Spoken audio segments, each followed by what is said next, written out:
Hello and welcome to each and every one of you. Welcome to this afternoon on Afghan women's rights with our guest of honor, Zahra Joya. And I think I'll see some people are just coming in, so we also will welcome them. Yeah, just find a chair. Welcome.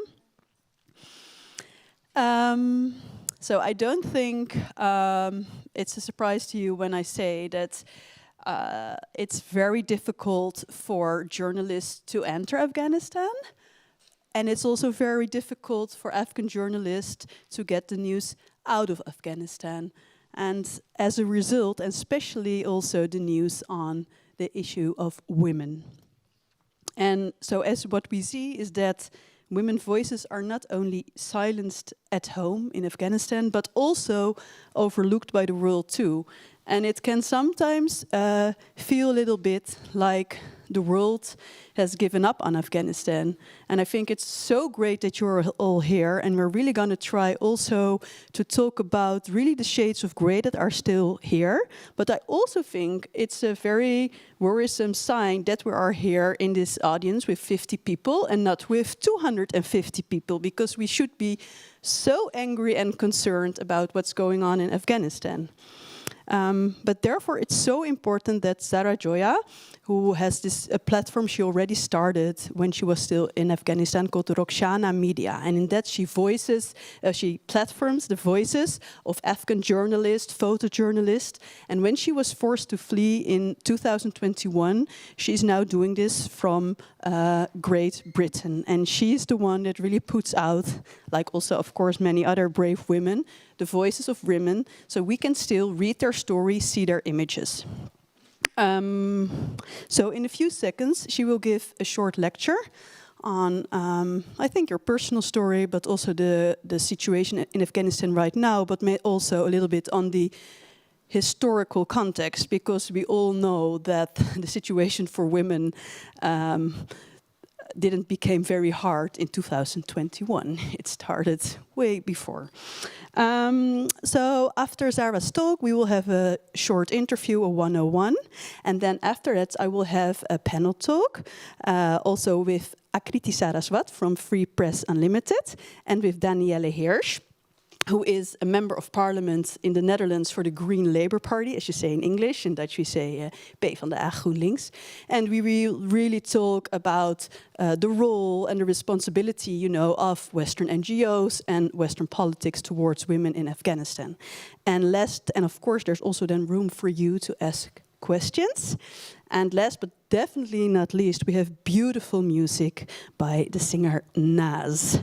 Yeah, so first give a very, very warm welcome to Zahra Joya.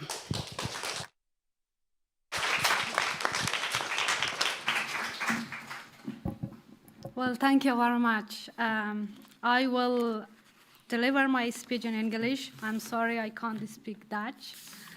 But I think still English is our common language in the world.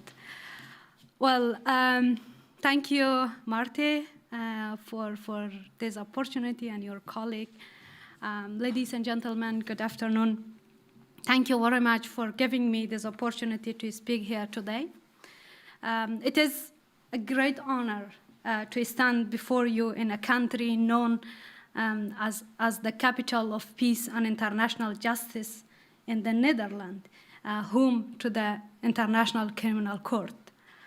I'm here to tell you that today a case exists at ICC against one of the most misogynistic groups in the world, the Taliban. When Afghan women learned that I had been invited to speak in the Netherlands, many of them reached out to me. They asked me to deliver a message on their behalf. The women of Afghanistan are looking to you and asking your support. They hope this case succeeds. They hope those responsible for crimes against humanity, especially crimes against women, will finally be held accountable. Dear audience, I come from a country whose people are exhausted by war, exhausted by radicalism, exhausted by living under the fear and uncertainty. In Afghanistan today, we live under a regime that seeks to push us back into the Stone Age, while the rest of the world moves forward into the age of AI. When I was a child, under the Taliban first rule, I was denied my most basic human rights simply because I was a girl. Now, 24 years later, history is repeating itself. Once again, girls are not allowed to go to school. Once again, women are being erased from public life. I, as a girl, have been fighting for my rights since the very beginning of my life. Today, I continue my fight in exile because my identity, my gender, are under attack in my own homeland. I am a journalist and the editor-in-chief of Rukhshana Media, one of the very few media outlets focused on the lives and rights of women of Afghanistan. To be honest, sometimes I don't even know how to begin talking about this. There are so many emotions, pain, anger, frustrations, helplessness, and still a sense of hope. And I must emphasize that the pain is not only inside Afghanistan. It follows us into exile. Most of Afghan refugees around the world are living in fear and uncertainty. Some are beginning threatened with deportation back to the country where their lives are in danger. Just 2 days ago, a former Afghan Air Force pilot took his life on his life when the Iranian government threatened to deport him back to Afghanistan. These are not just numbers or headlines. These are real lives being lost in silence right in front of the world of eyes. When it comes to Afghanistan, especially its women, people sometimes talk a lot, but sometimes not at all. Perhaps because the truth is too difficult, perhaps because people would rather not hear it. But thank you for coming here and listening to me. But allow me to give you some context. Afghanistan has a population of about 40 million. Half of them, it means 20 million, are women and girls. Now imagine a regime that does not see these 20 million as full human beings. A regime that believes women should not study, women should not work, women should not get education, women should not sing, should not speak, and should have no choice in whom to marry or how to live. Now imagine that happening in your country. How do you feel? What do you do? At Rukhshana Media, this is exactly the crisis we face. We report on the real lives of women and girls under Taliban rules. In the words of Victor Hugo, our work is about shining a light into the darkness. But this is not an easy task. Our reporters risk their lives every day just to send us a story. Our budget is small. For more than a year, I ran Rukhshana Media from a hotel room. Today, I continue my work from a small apartment in London provided by the local council. We have no office. We lack basic equipment. Sometimes it is even difficult for us to pay the current journalists who work with us. In Afghanistan today, being a woman is treated like a crime. Being a female journalist is seen as an even bigger crime. And yet, we do not give up. At Rukhshana, we are committed to tell the stories that no one else tells. Stories of women forced into silence, stories of girls banned from classrooms, stories of lives unfolding under tyranny. We want to share these stories in many formats, across many platforms, and in multiple languages, but sadly, we lack the resource to do so. And I believe this fight matters not just for Afghanistan. If the world stays silent, what the Taliban is doing to women will inspire others too. Extremist groups around the world watch the Taliban, and they feel stronger when they see no one is stopping them. The amazing philosopher Hannah Arendt once said, "The dictatorship do not only take away people's rights, they also take away their rights to have rights." This is what we are seeing in Afghanistan today. The Taliban does not just want power. They want control over people's mind. They want to erase identity, individuality, and dignity, especially for women. I hope this ends before the spreads of Afghan people is entirely broken. Dear friends, Afghanistan is not a past tragedy. It is a present reality. This is happening now. Turning away will not stop it. Ignoring injustice only allows it to grow, and eventually it will reach beyond borders. History will judge what we do with this moment. Let us shape that history in a way that we will not be ashamed of, but proud of. Thank you very much.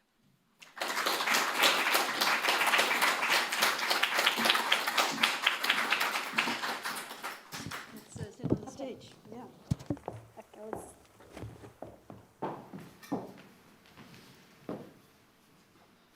Can I sit here? Or? Yeah, where you want, or here next to me. Yeah, that's great. And then I'll put this, I think, a little bit like this, and then it should be okay. Yeah. Well, thank you for these words. Also, heartbreaking words, I might say. I thought you mentioned, like, when you were a little girl, I think I wrote it down when you were 5 years old or something, it was the first time the Taliban came to power. So you were not allowed to go to school. However, you still went to school. Can you tell a little bit about that? Well, unfortunately, it is a very sad experience for me, and it was difficult. Still, it's difficult to share these stories like this. If it's too personal, you don't have, but I read it somewhere. But Yeah, no, it's absolutely fine because Okay. I shared a lot over time. Okay. Well, yes. I always say Afghanistan is not a jungle. It's a human sense of community and society. A part of these strange people, like the Taliban and the other terrorist groups that they are active in Afghanistan. Yes, I grew up in a very remote area in Bamiyan province. On that time, the first rule of the Taliban, even the girls in primary school were not allowed to go to school. But for me, it was my passion and my dream to go to school. And in my family, 2 of my uncles, actually, they were allowed to go to school because they were boy, and they had this privilege. And then I was like, in a very insisted way to ask my mom, I want to go to school. And finally, I think I am lucky enough to have a supportive family, and then they helped me to go to school. But it was not easy. I changed entire my identity, the clothes and the dress that I wear, and I dressed as a boy and went to school with my uncles. And my school actually was very far away. It's 2 hours walk from my village to school. But still, it was our desire, our passion to getting education. And every day I walked alongside of my uncles and other boys in my village. Yeah. And in my school, we had no building, no chair, no equipment. I mean, we, at the beginning, and early that years, actually, we all learned under the shadow of the trees. And it was, but after that, I think a few years later, we finally, the people themselves built a building for our. And did you also have to hide your identity for the teachers, or did they knew like, oh, it's a girl dressed as a boy? I think most of my classmates, I mean the teachers, they didn't know about that. Okay. Wow. Because I nearly never talked about it. Like I just said, yeah, my name is Muhammad. I'm going to school, and that's it. But of course, I think it was not something like entirely hiding, because my village, the classmates from my village, they all knew about me, that she's a girl. Then, yeah. But it was not. But the good point in my village, in province of Afghanistan, I think people are so friendly to each other, and most of the time they respect you. Yeah. Respect your decision, respect the way that you live. So how was it then? Can you describe for your family to kind of relive, well, this trauma again? How could you prepare for, when did you first get the idea with your family, like, oh, I think the Taliban is getting back, and how do you prepare as a family for that? Well, getting back with the Taliban was one of unexpected situation that we in Afghanistan did, because we paid during this 20 years international war in our country. Yeah. We really, hoped that we will not see the Taliban again. Yeah. But unfortunately, it happened, and that was one of the darkest days that the Taliban entered to capital, and everything is destroyed overnight again in front of our eyes. Mm. But that's why I fled. Yeah, because to understand, so you're from the province, you're like a Hazara Afghan, right? I am. Yeah, and your family still lived in another province, but you already lived in Kabul, right, as a journalist before 2021. Yeah, so when I finished my school, it was a custom that when the children finish their school, they have to go to Kabul or to the cities like Herat, Kabul, Kandahar to learn to study their university. So in 2010, when I finished my school, I came to Kabul. Yeah. And in 2014, I think, or 12 or 13, my family joined me in Kabul. But when I was in university, I started to work as a journalist, because did you always wanted to become a journalist? No, it was not my passion, and I really didn't know that like there is journalism, because my dad he used to work as a prosecutor in the village, and then I thought I should learn law and study law, because through law I will help the other of women, because I have seen that women those who needed, they came to our house and asked my father to help in the justice system. And I thought, because my father, he was my role model, like I thought, I have to follow my father's way. But when I came to Kabul, when I started, actually, I studied law in university, I met dozens of women from across Afghanistan, and I really, on that time when I was in the village, I really didn't know that Afghanistan is a big country. It has 34 provinces and different peoples. And then when we came together, I realized that, so much news, so many stories, and all of them is untold most of the time. Yeah, so many different voices. Yeah, and then I decided to be a journalist. immediately. But although I still have my law bachelor degree. And why did you decide to give the platform the name Rukhshana? Well, Rukhshana is a real name. She is fled from a forced marriage in 2015 from the Taliban because, she fled from a forced marriage from her family, basically. Yeah. And then in the way that she was escaped, the Taliban arrested her and stoned to death. And her story was not in the headline, and her story was not, told to the international community and also in Afghanistan to the people. And it was like a very simple thing that this extremism did to us and doing to us. And then I thought, I think this is when I decided to work as independent journalist and media outlets, I decided to name Rukhshana because as a memory, as something that reminds us what is going on to the life of women in my country. And so on that time, all of my colleagues were women. So why I created Rukhshana? Because most of the time, I see that, I was seeing that the women stories is overlooked by mainstream media. And I decided to, create this platform for women themselves to speak and write with their own words, and also to the journalists, female journalists, to build their capacity, to show their capability that still women are active in Afghanistan. They are, they have this capability to work. And how did you build your platform? Because you decided this. And how did you make sure that all these different women, all these different voices found you?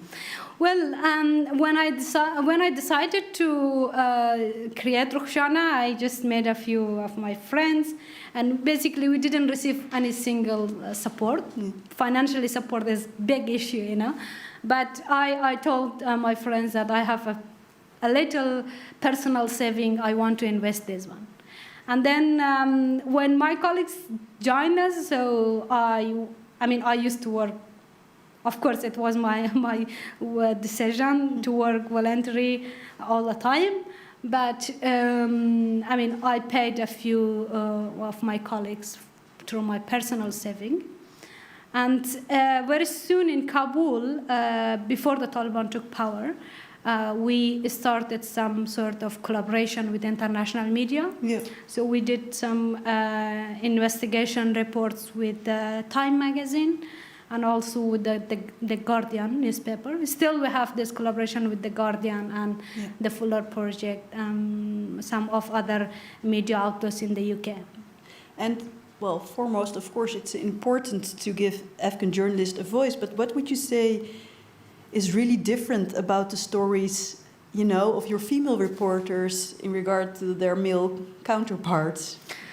I think, Afghanistan is a very diverse country. It's a big country, and, it's more lots of people with different backgrounds, different religions and beliefs exist in this country. I think it makes sense among women as well. So my colleagues, they are from different communities. So I am from Hazara community. I have colleagues from Pashtun community, from Tajik community, and from the other.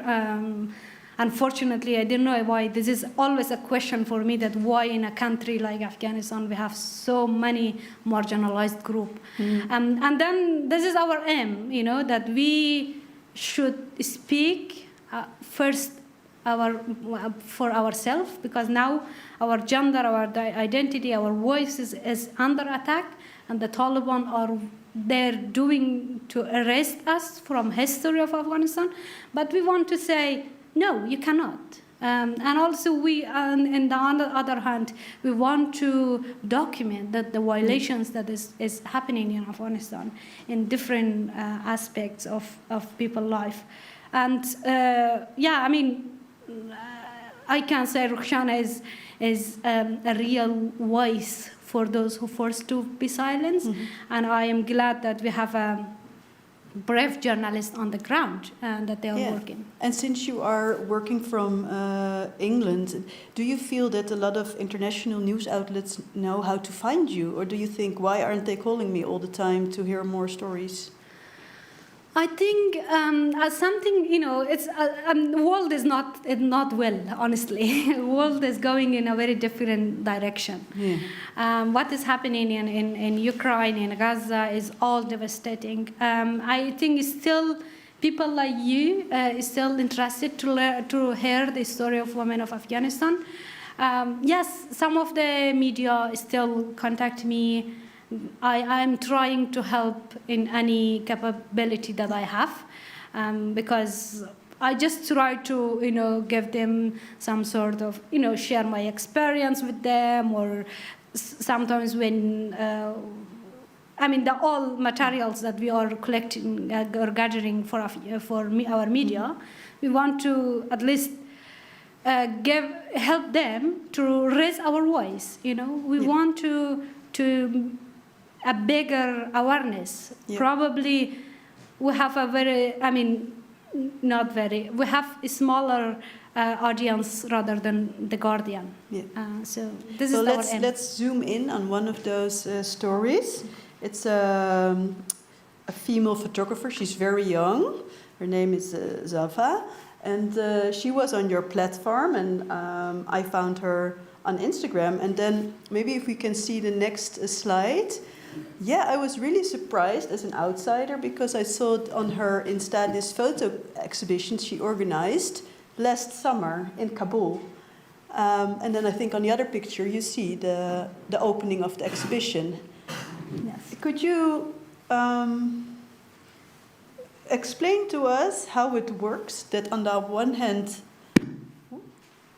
women do not seem to have any rights, and it's very dangerous, but at the same time you can have these kinds of still gatherings. How it puzzles me. Exactly. Well, when the Taliban took power again in August 2021, so since then they ordered and issued more than 80 degrees and edicts to ban women. And basically they criminalized every single of activities that women are doing. Possible.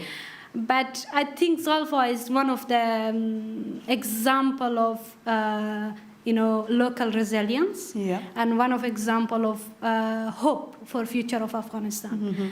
I think I really hope that people of Afghanistan stand for themselves, and they should work for themselves. They realize now that. But I can imagine that going to an opening like this is already an act of resistance. Exactly. Yeah. So Taliban banned the media for taking the picture of living things. For example, you cannot take a picture in 17 province of Afghanistan. But this is something like, it's absolutely as a forbidden work. Yeah. What Zalfa is doing, what my colleagues are doing. But again, it is a kind of resilience. Yeah. And they don't want to, stay silent. And they are breaking this crucial role.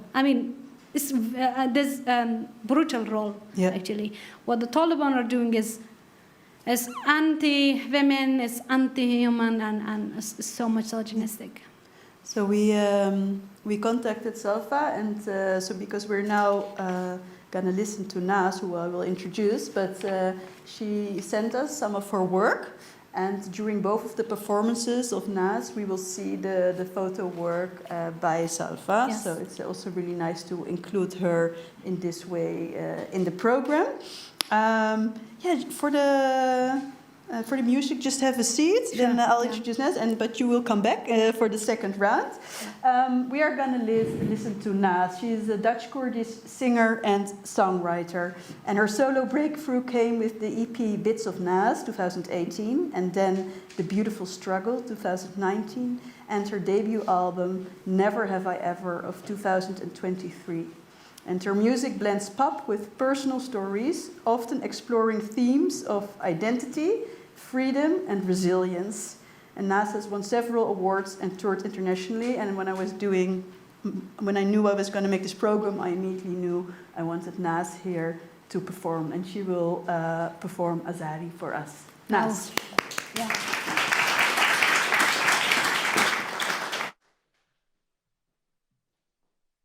Hello. It's very wonderful to listen to you. Thank you.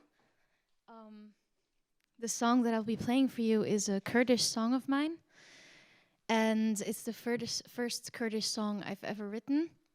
It's called Azadi. And it's inspired by the Kurdish saying, Jinjan Azadi, which translates to women, life, freedom. There's no life without women, no freedom until everyone is free.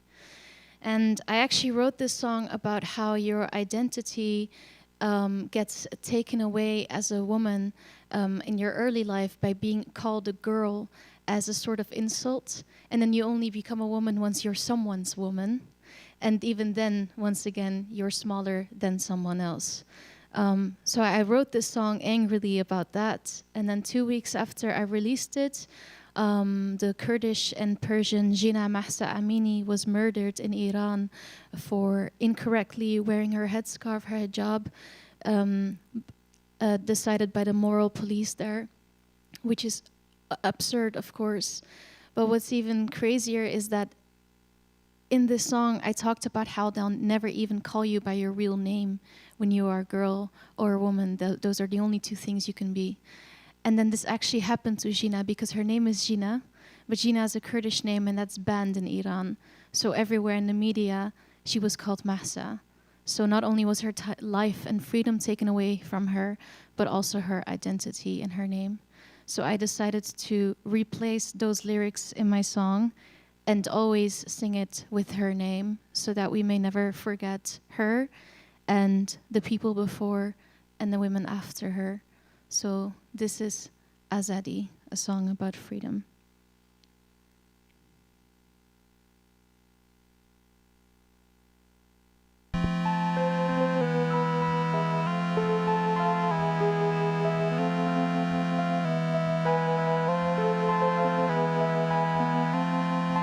بشنو تنكي من خازم كسي بكم بمال ما فوت وكتشكت بشنو تنكي من خازم كسي بكم بمال ما فوت وكتشكت نا مجني قم نا مجني قم نا مجنجي أنا زادي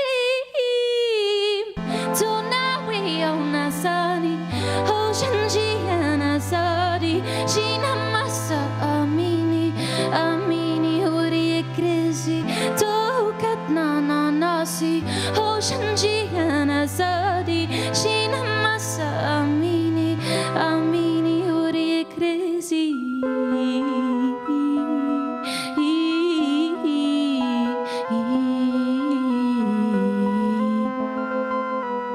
Sarat Baz Baka لبيرتنا جات وكيت لبيرتنا جات سوانت لبيرتنا جاي مني جن دايك كا جن خوشك كا جن خداسا جن نزاديا جن دايك كا جن خوشك كا جن خداسا جن نزاديا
Thank you so much.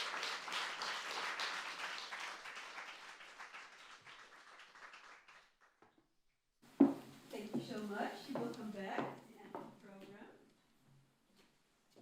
Okay. So, Zahra, if you just would like to come back to the panel. And then I will introduce my other two speakers. First, it's Akriti Saraswat. She's project officer at Free Press Unlimited, an international press freedom organization dedicated to supporting independent media and journalists around the world. And she works on the safety team, where she manages emergency cases from journalists in Asia. And her expertise lies at the intersection of gender, journalism, and decolonization.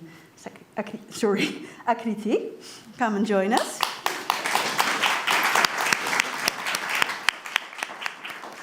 And my other guest is Danielle Heers. She is an economist and member of parliament, as I said, for the Green Labour Alliance. But before she was elected to the House of Representatives last year, she lived and worked in Kenya, Mexico, and Paraguay, and worked as an international consultant for local governments and institutions such as the World Bank and the United Nations. And before becoming an MP, she was director of environmental and human rights organization, both ends, where she worked closely with the feminist movement.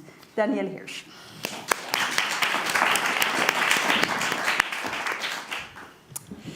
Okay, welcome.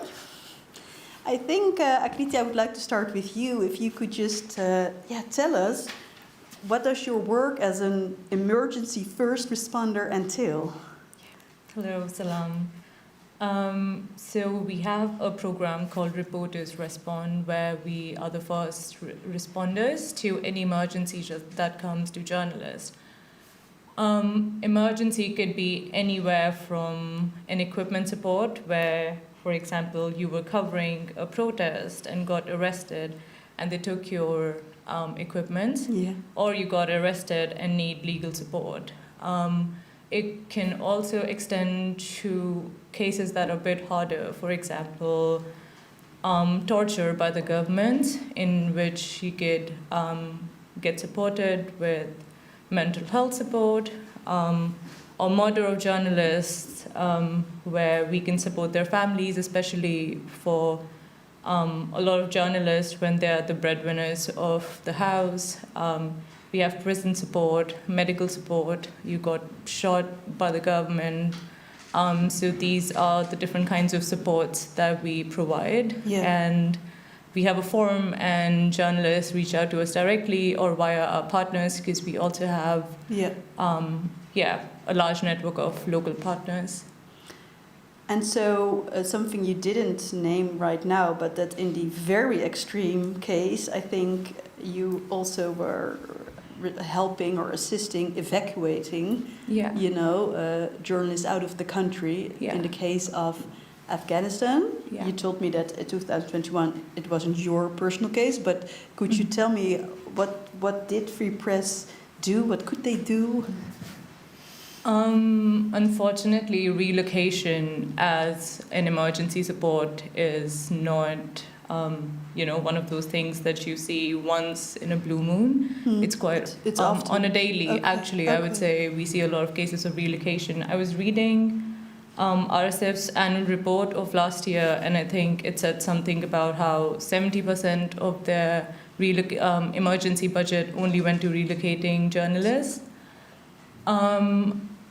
About our evacuation in 2021, obviously this is, disclaimer, institutional knowledge that has been passed on to me, but I was always really curious about it, because it was really obvious that that whole process changed the brain chemistry of my colleagues forever. And these are colleagues that have been in different countries in the world and different crises, but I think Afghanistan was a very unreal crisis, and also because a lot of media organizations are trained to work in places where there is a system, and the whole problem was there was no system in Afghanistan anymore, and everything collapsed. And it started with Ministry of Culture reaching out to us, because we had already been flagging it.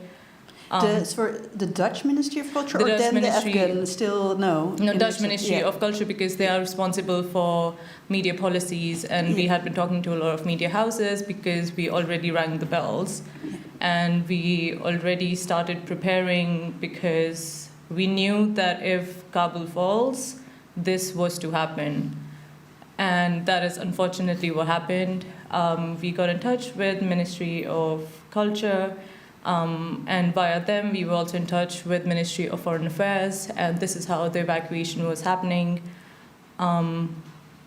There was a mandate that we had to follow, which was any Afghan journalist that was working with Dutch journalists or had been, supporting any Dutch media houses would be evacuated. And so obviously it's a very unfair mandate, because how do you look at one journalist and tell them that you will be taken and not the other one? But reality was also that not all journalists could be taken, so that was the mandate that we had to follow. People were taken, a lot of people were also left behind. It was a logistical nightmare. A lot of people didn't have passports. A lot of people could not reach the airport. A lot of people got shot at the airport. The roads were blocked. We had this family who could not get to the airport. So for 16 hours, they were standing in this water body really close to the Kabul airport with orange flags, because that was the letter that Dutch government said that so that our soldiers could recognize you, you need to wear something orange. So for 16 hours, they were just there. There were a lot of these horror stories. And of course, it was a really horrible experience, mostly for the Afghan journalists.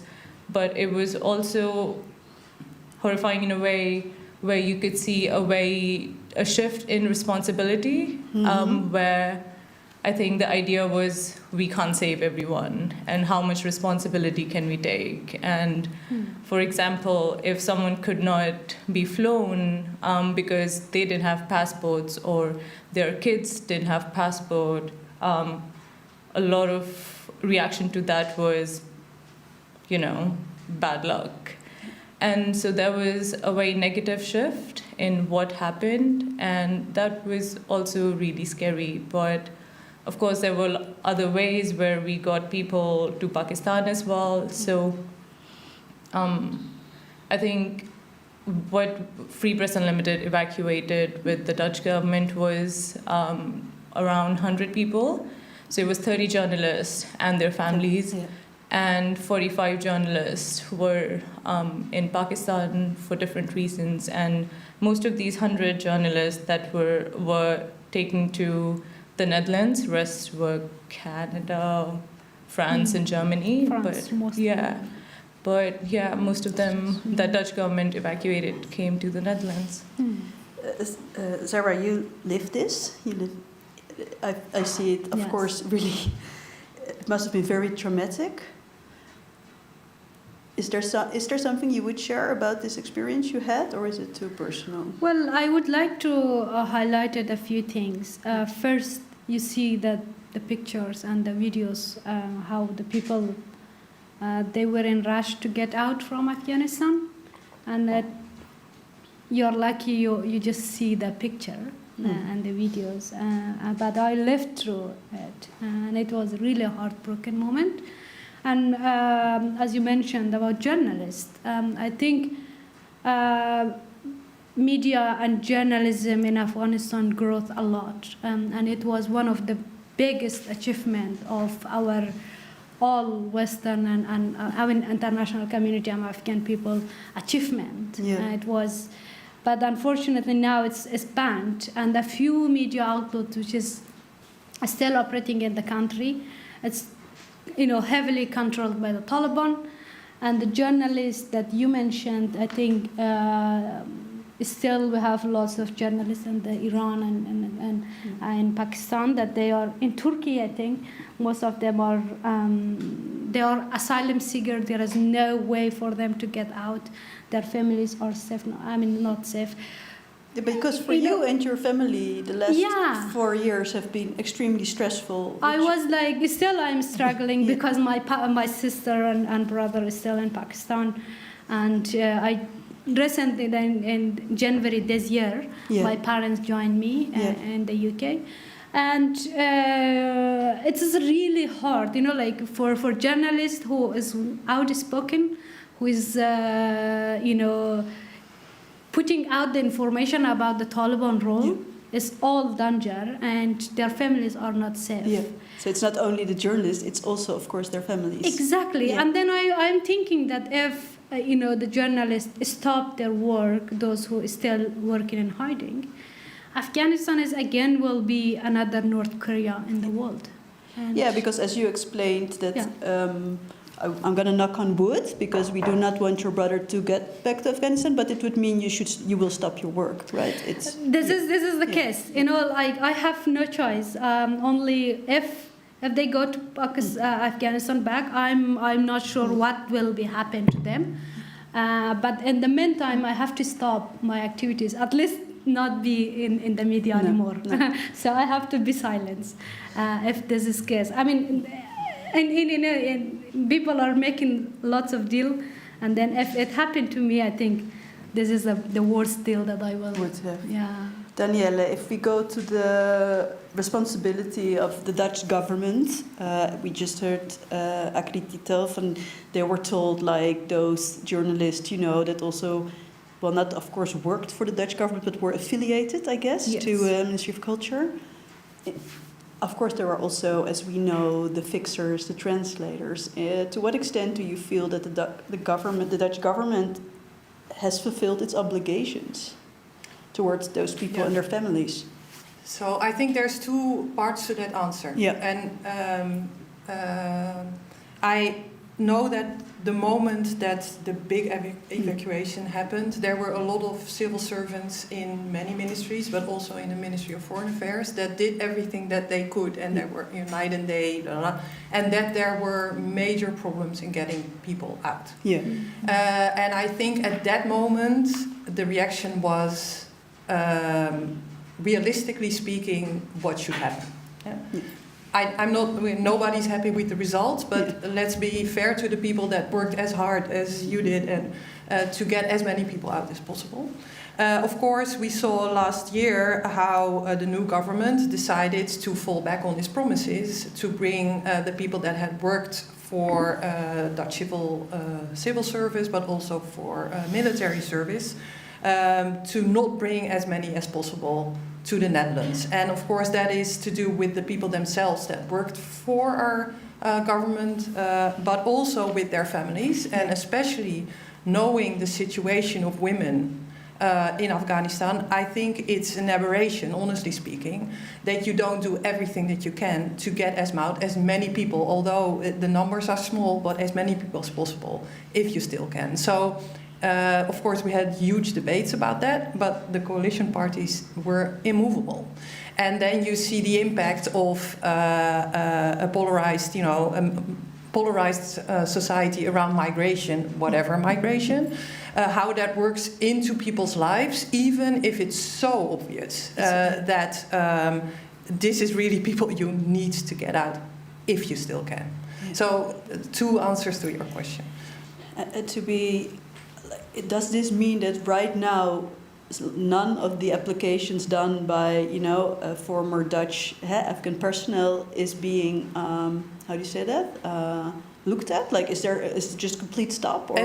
So this is, of course, this is an interesting question, which I am not a civil servant. No. I don't know what's actually happened at IND or behind the screens. Yeah. I still have some secret hope that people to keep it away from politics as far as possible and treat people that apply from Afghanistan, and especially if women are involved, with the most open-mindedness as possible.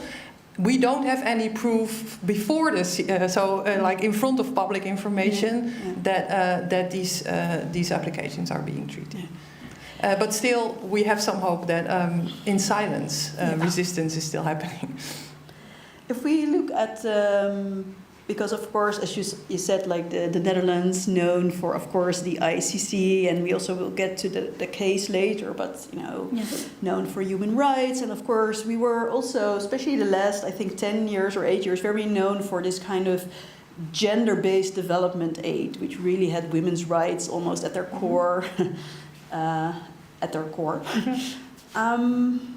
What is the government, the development foreign aid now doing for the people that are still in Afghanistan? Yeah. So maybe there is, just for a more general overview, there's a couple of things happening with the budget for development cooperation. Aside from the fact that there changes for development aid, but let's not go there, let's call it development cooperation, but that's what it is. So first of all, of course, there's a huge cut on the budget. Supposedly because we have to pay our defense budget, which is a totally idiot reasoning, but also let's not go there. Second of all, the whole issue around financing civil society organizations that are critical to their own governments is being put back to zero, which is a huge... In other countries or in the Netherlands? In everywhere. So yes. So both here as both there. here and there. Okay. Both here and there, especially, and it's actually you cannot even use funding to speak out in the UN, which is not the most politically difficult, contentious platform. So this whole idea about civil society standing up for people's rights, not even only women's rights, is being cut out of the budget, which is a pity and a disgrace, because the Netherlands was actually one of the few countries that had that as its main pillar if it looked at civil society. So it's a huge attack on the critical civil society organizations that speak out from the press, but also women's rights, etc. And then the third level is that, apart from that, the whole chapter, we had a whole article dedicated only to financing for women's rights organizations, also out. So there's zero money to support women's organizations that do something for women's rights. There is supposed to be money for civil society organizations led by women that work on food sovereignty or water security or whatever, but it's always in function of another objective and never just because women have rights and you have to speak up for those rights to get them. So these are, and then of course, if there's less money, the question is what happens to funding to organizations such as in Afghanistan, but there's of course many countries that have similar needs. And organizations are going to have to make choices. In the case in Afghanistan, there's few organizations still involved there because it's so complicated. But from the ones that I've been speaking to, I understand that they will continue their work. Also because with government funding, in the government funding, but probably with a lot of private funding as well. Yeah. But Akriti, what is this whole political shift in the Netherlands mean for Free Press Unlimited? Not great news for sure. I think it's very short-sighted. Recently, Minister of Trade and Development Aid, Ms. Klever, she expressed this view on how the cabinet does not support that CSOs should be, civil societies should be concerned with advocating for people's rights in the Netherlands or keeping the power in check in the Netherlands, which is quite different from what Netherlands' take was before. In general, previously Netherlands' take, or the cabinet's take, was much progressive, so they really cherished the role of civil organizations as watchdogs, but now they don't recognize this as an important role. And that is why it's really short-sighted, because we don't realize how dangerous this is, especially for journalists, because violence against journalists does not start when a journalist gets shot or imprisoned. It starts when parliamentaries and cabinet ministers normalize these kind of political rhetorics where they really deny that you should be, keeping us in check. Yeah. So, of course, for FPU, or for any organization who works on things like dissent, democracy, press freedom, it's horrible. But in general, for democracy, it's really bad. Yeah, because Zahra, I was thinking, unfortunately, this is not only that's something that happens in the Netherlands, it's a worldwide shift. So it must even be more difficult for you to, where do you lobby, you know, when the countries that used to be, you know, on the side of democracy and women's rights, like how do you adjust your strategy? Or Well, I think you're right. I mean, we have in a very limited space, and everywhere we should repeat our story, ourselves to the people, our country. And I think there is something bigger issue between all of us as human beings if we do not consider the borders. I think our generations and the, you know, next before our generation, we worked very hard in terms of building a peaceful society, a peaceful country, and also we created some sort of very amazing shared value. Mm-hmm. Democracy is amazing, you know. Freedom of speech and freedom of media is something like we have to protect it. Yeah. Despite many. Are you then? Do I hear also some optimism that because it was, you know, that these institutions or this understanding are stronger than the populist right waves that are. I think it seems like a very stupid idea if I say yes, I am optimistic, because I have learned from the famous Egyptian feminist Nawal al-Saadawi. Yeah. She says hope is power. And then she recommended us, when you are fighting for injustice, against injustice, you have to be hopeful. It means you have to be powerful, right? Yeah. I think, I mean, I am trying to be optimistic. I think we should work in the darkness, and we should bring some light, if it is possible. Yeah.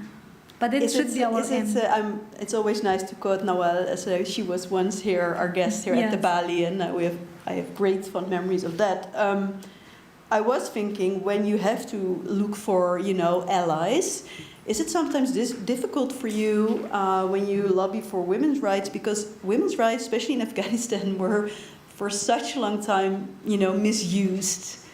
You know, for the American intervention, for example. So do you sometimes are worried, you know, that you are being, you know, invited, or by the platforms you rather shouldn't want to be invited by? Or I think I have two point of views. First, it's my individual, and my individual experience says that I have lots of allies. You are my allies. You are our allies. You're giving me this platform to talk. And also my work as a journalist in Rukhshana Media recognized, worldwide. But if it comes to Afghanistan situation, particularly in women, I think it's tough. It's hard to find allies, because women of Afghanistan, they feel betrayed, and they feel that there, in 20 years, there was a war, international war, and one of the justification was to protect women's rights. And at the end of the day, it didn't happen. And then I think that's, you know, why the women of Afghanistan feel so alone, and they feel like they have to do something for themselves, even though it's so dangerous. Yeah. And I believe women of Afghanistan are in front line of defining the human rights and the democracy values, I think. I think Zahra already mentioned it in her speech, Daniela, but she mentioned this case, which I found complicated because I think there are two cases at the same time, if I understood correctly. So one is the indictment, I think you call it, which is by Australia, Canada, Germany, and the Netherlands. They have made an indictment against the Taliban government for the discrimination against women.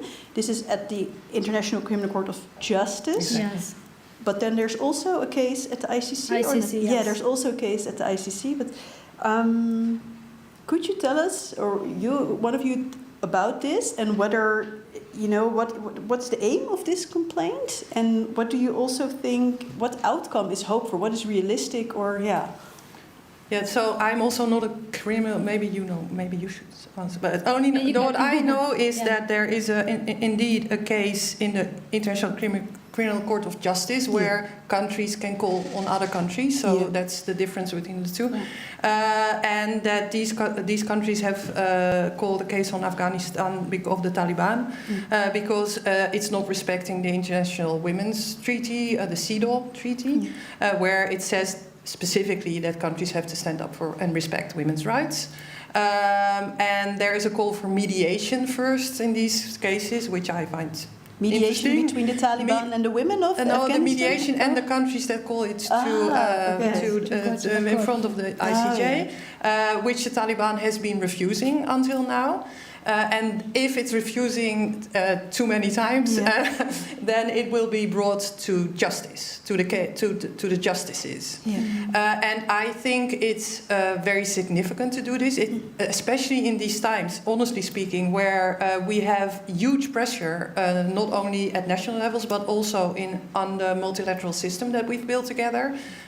Of course, there's a lot to criticize the UN on it, but the fact that we use a UN treaty to go to the International Court of Justice to make sure that women's rights are represented as we agreed they would, I think is a case for no optimism, but at least we're not fallen into the trap yet to even delegitimize the UN, which is also happening very fast.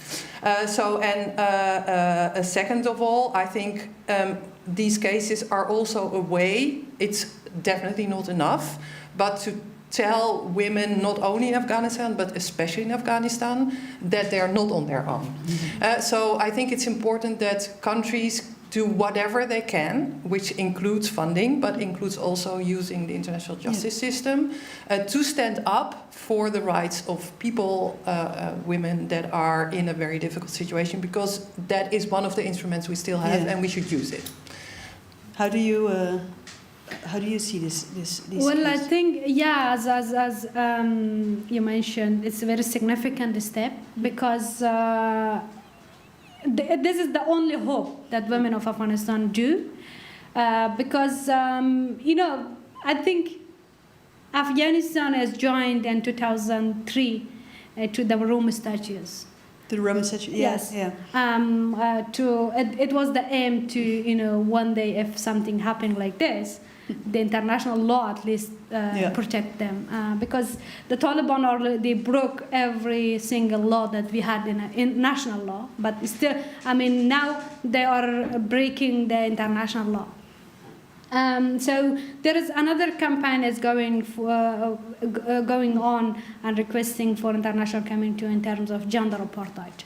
And that one is, I think, is gender apartheid the first time this word was used, this combination for Afghanistan? I think apartheid is an South African word. Yes. It means different between people, men and women, or according to racial. So before, I think that in Afghanistan in 1990s, women activists, they called gender apartheid. Already, Yes, but this time they are pushing to recognize as a crime against humanity international law. So we have this kind of argument and activities, and I think it takes time. It's a long process, basically. But as you said, CEDAW is another case. Hopefully they make sooner than the CC. Akriti, when I talked to you before, and I was asking you, what can FPU still do for female journalists working in Afghanistan? You also pointed out it's very important that we do not talk about Afghanistan in black and white. Could you explain to us why that is, also with regards to supporting women in Afghanistan? I think, like you said, hope is really necessary to go on. And when we see Afghanistan in black and white, there's a lot black, so much that I think on a day-to-day it'll be tough to find hope. And that is where we already lose this, because to a great extent it's also a perspective problem. When we feel like a country is a lost cause, or there's nothing more we can do, then we actually don't end up doing anything at all. And so that is why when we were also talking, I tried to really bring in examples of progress that's happening, because there's a lot of gray area in Afghanistan, and Afghanistan is not just Kabul. Afghanistan is so diverse. There are so many different provinces. There's a lot of things that people are still doing. Can you give concrete examples of those gray areas, or of? For example, I was talking to my partner. We were also discussing this before. One of our partners who work on ground in Afghanistan, they mentioned about how currently there's about 17 journalists in prison or in detention in Afghanistan. And his point was basically that everyone sees Afghanistan as a 100% controlled environment. But if that was true, journalists would not be in prison. Journalists would not exist. They would be silenced. There would be nothing that Taliban would have to fight for. Or another example, before Taliban took over, there were women journalists in around, and these are rough estimate numbers, because obviously to also do a proper methodological research is really hard. There were women journalists in about 10 provinces. And then and I'm not saying now women journalists, are doing great, they're doing worse than they were before Taliban took over. But in some capacity, there's women journalists working in almost 26 provinces, so from 10 to 26, and that is a sign of progress. And a lot of these women journalists work in hiding under fake names.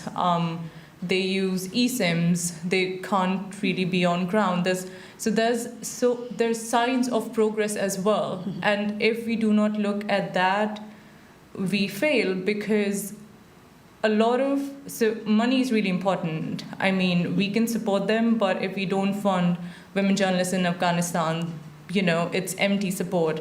And money comes from political attention, and political attention comes from people coming together and seeking answers. But if people feel there's no hope, there's no pressure. If there's no pressure, there's no funding. So it's really important. I was reading this statement someone said about how being a woman journalist in Afghanistan is an endless act of bravery, and that is what I want to remember when I think of working in Afghanistan, and not that, it's gone, there's nothing we can do about it, because if we do get to that perspective, we will actually end up doing nothing about it. Yeah. Can I make a comment? Yeah. It's all, I'm still hoping to bring some positive news from Afghanistan. The problem is not that journalists are not exist in the country. Journalists are exist, media are exist, a few of them, but imagine that more than 100 experienced journalists left the country, and the question for me is that what is the content that they are providing? The sadness part of this story is that Taliban are abusing the media and journalists inside the country as a tool to spread propaganda for themselves. That's why they restricted media.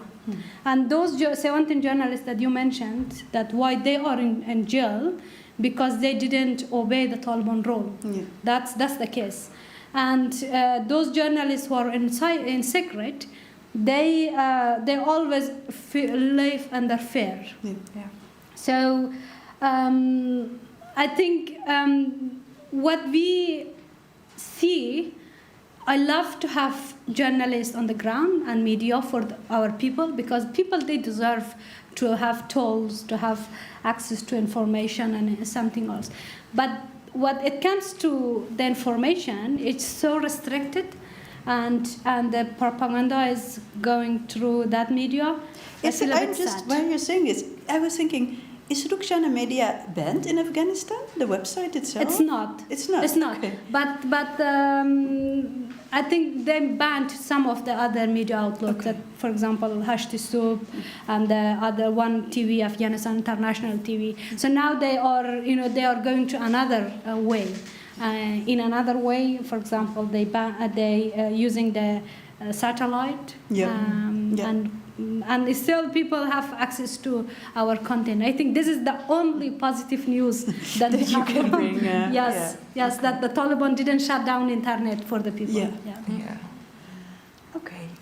Are there questions you have?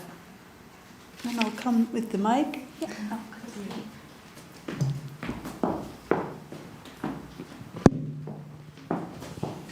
Hello?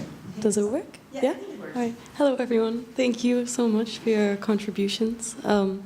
Zahra, I was specifically struck by that you said that your dad was a prosecutor and that you yourself had studied law, because I'm studying international criminal law, and specifically my focus is on, my research is on gender justice.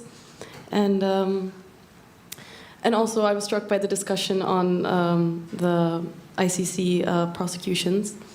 And in January, we know that 2 arrest warrants had been put out against the 2 Taliban leaders on the basis of gender persecution.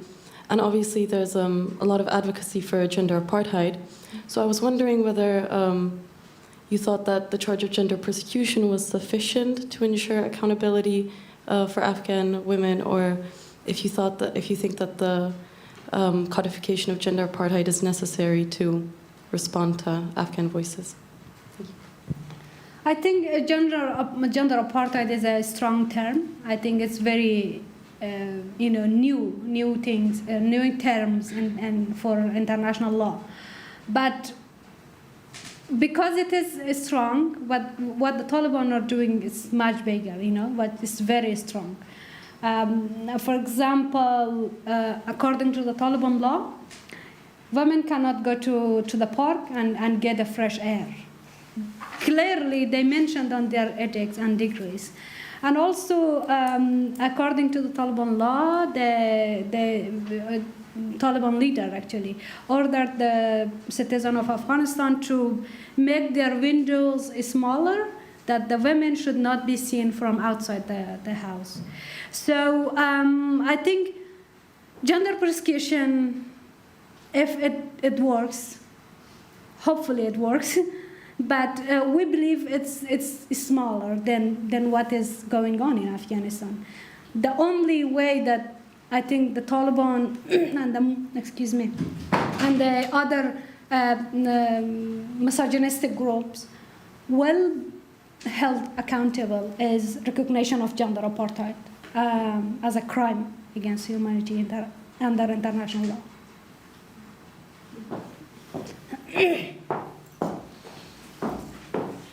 Hi, thank you very much. My name is Chuka Stammershaus. It's very inspiring that you want to share your story here and that the Balie organizes this event. My question is, what do you think we, as people who are here, people in the Netherlands, as individual people, besides the government level, what can we do to sort of actively give your platform, for example, share it on social media or share selfies with you? Like, what are concrete things that we can do? And I'm also asking this because the reason I'm here is, well, Danielle Heers, you already mentioned the Dutch team at the Foreign Affairs, the civil servants were working around the clock. I was one of those civil servants, and it made a huge impression on me because we were literally, working around the clock to call people and to tell them how they had to walk to the gate, so to say, to Holland spot.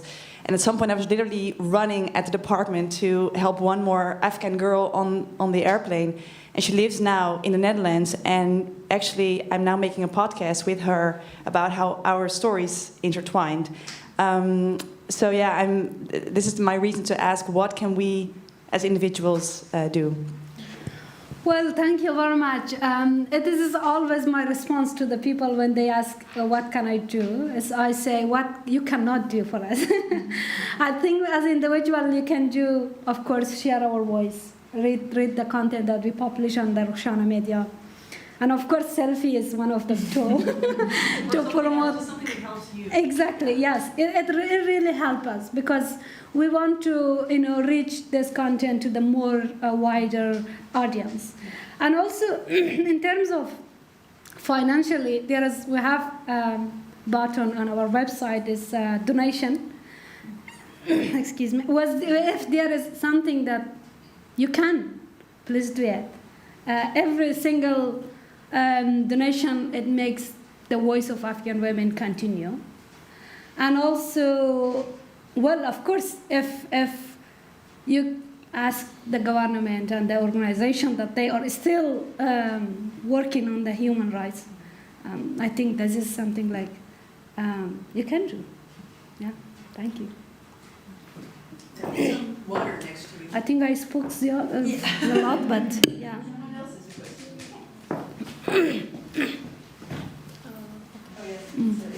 Hi, Zahra. My question to you is that because of the work that you do and like your family and your life, how do you build the emotional safety for yourself? Like, do you never feel scared? But if you do, what do you do? What do you tell yourself? That's something I want to know. Mm-hmm. Excuse me for my voice. I think I spoke a lot, but now it's broken down. Well, I think so. I personally received lots of threat from the Taliban local soldiers to those who supporting them. The one of the reasons that why I pushed to bring my parents to the UK, because at the beginning my dad, he refused to leave his country. He said, I spent whole my life, and at the end of my life, I don't want to leave my country and home. And that was one of the reasons. The bigger reason that is for security and for their safety.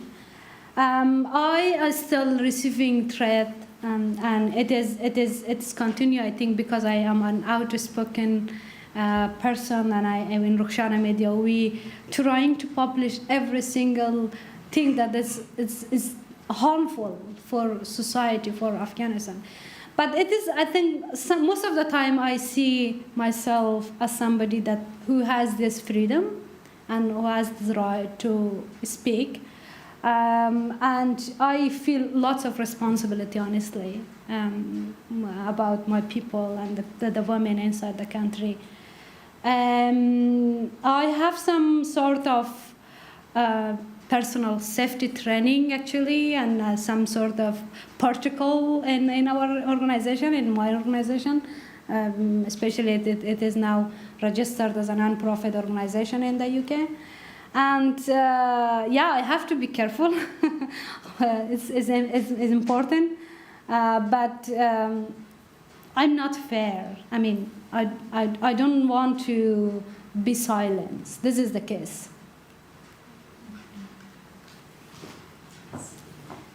Hi, thank you so much. I was curious, as an editor, what type of medium is the most successful in reaching the people in Afghanistan? Is it like podcasts?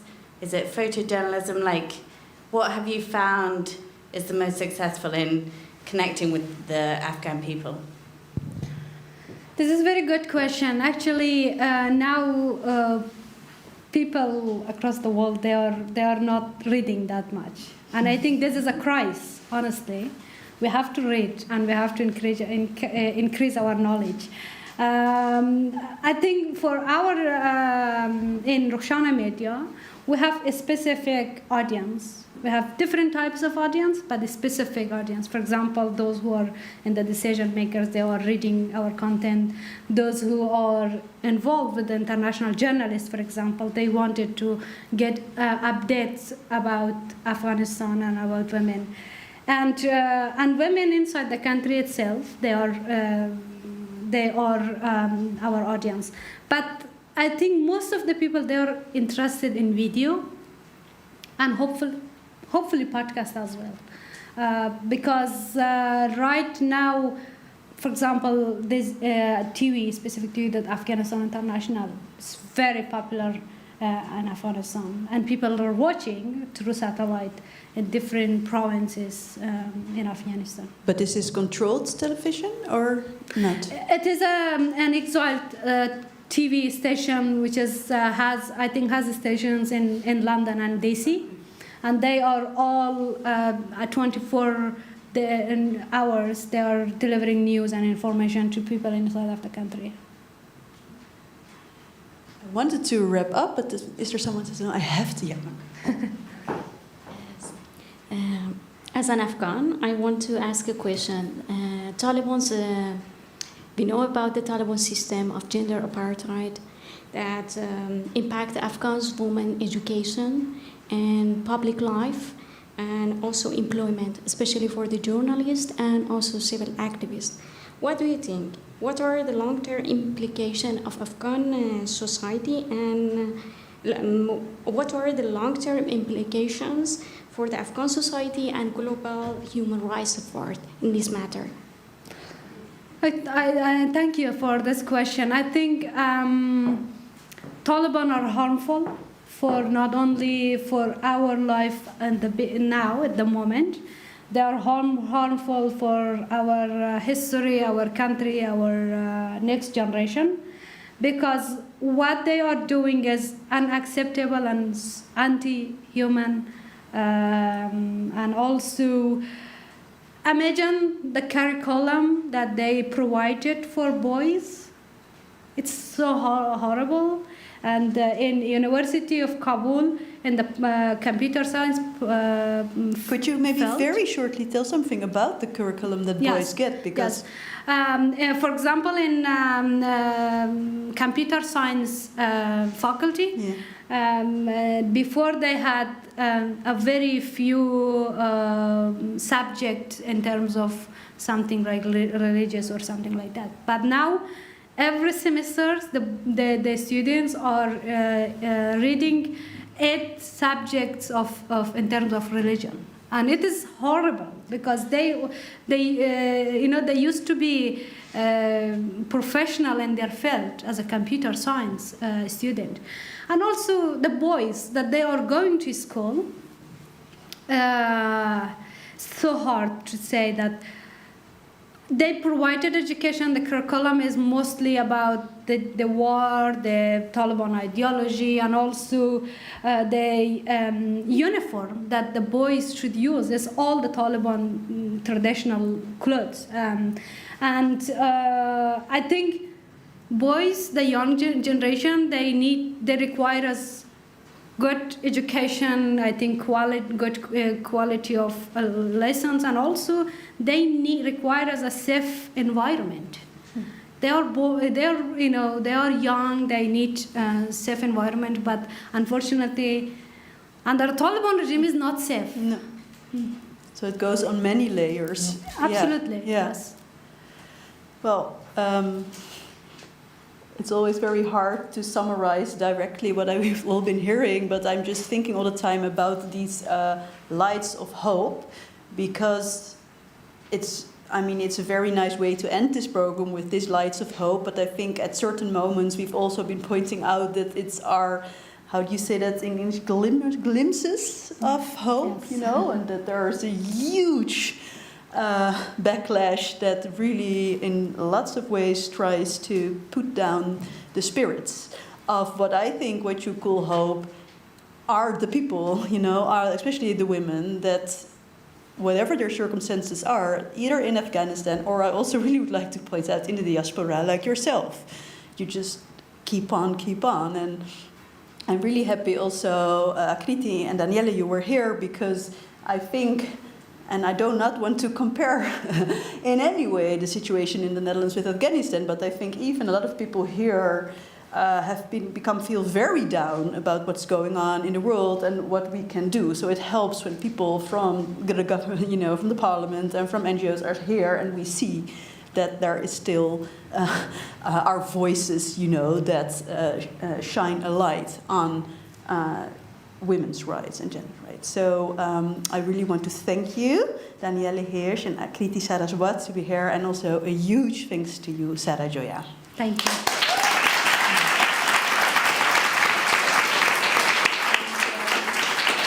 Yeah, and I also think be very practical. We're going to listen to Nas still, but go to Rukhshana, share the news, and hit that donation button, because it's very simple and very helpful, and we should do that. So that's what I want to say.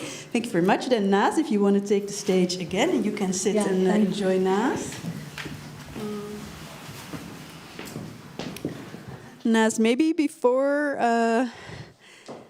you share your last song, maybe you would like to tell something about how you have been listening to this talk, and maybe also to the song Uproot that you're going to sing. Yeah. Thank you so much for your bravery and for dedicating your life in so many ways to get these stories out there. I think it's also so beautiful that you have this gratitude in the way that you speak, that in this room that you're so grateful there are people here that want to listen to these stories, but in its core that is actually not okay, and all of us should do our best to multiply these stories with the people that we know, with our friends and our families, because your gratitude is beautiful. It is a glimmer of hope. It is the reason why these panels also keep existing, because there is hope. But we should all do our best to spread that even further. So I'm very grateful to, have been part of this program and witness this. My parents, they are both war refugees. We are Kurdish, and I grew up very much in a household where we practiced gender equality, especially in Kurdistan, in Rojava, which is one of the first areas in the entire world where women are the leading people in the government there. So I'm so proud of that, but I'm also so aware of how hard they have to fight to keep that up, and how there are places where it has been completely taken away from women. So I'm very grateful for what you do, and I will do my best to spread this message further. This next song that I'm going to sing is called Uproot. And this is a song about being born in, comparing human lives to trees, and trees that are put in plant pots, and people expecting trees in pots to flourish and be the best versions of themselves, and then be punished when the trees wither and die, because trees aren't supposed to be in pots. They are supposed to be in the grounds that they were born into and that where they belong. But sadly, a lot of people do have to uproot their lives, just like you have. So this is Uproot.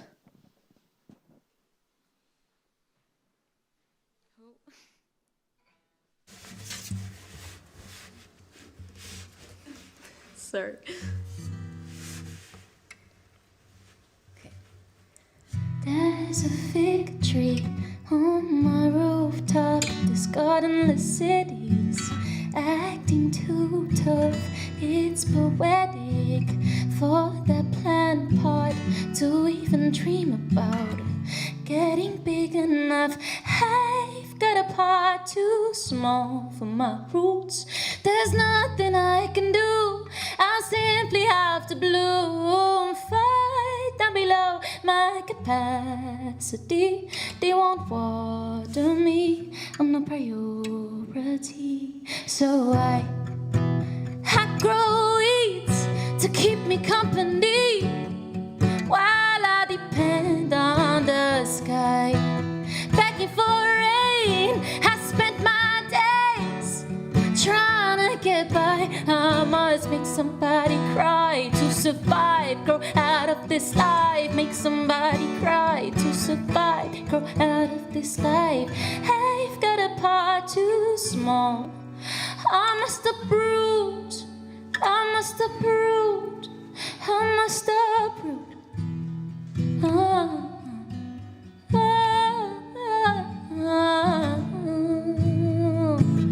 I'm a flower, won't you pick me, pull me out take my beauty, I'll be your coward. Turn me into a bouquet, find two lovers, then throw me away. 'Cause I've got a part too small for my roots. There's nothing I can do, I'll simply have to bloom far down below my capacity.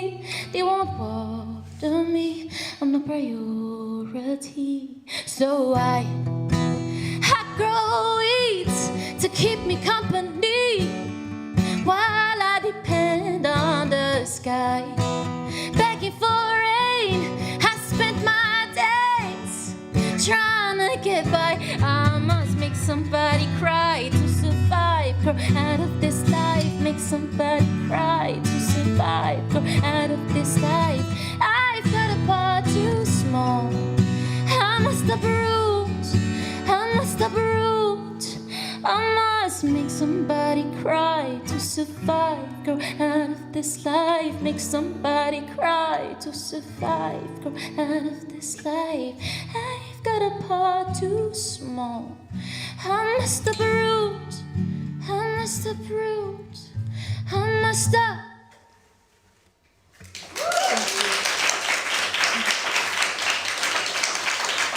Thank you so much to the Balie, to Mirta, to Sarah, to Krita, to everybody. Daniel, thank you so much for this beautiful, beautiful experience. And let's all take pictures with you so that we can post it and talk about it.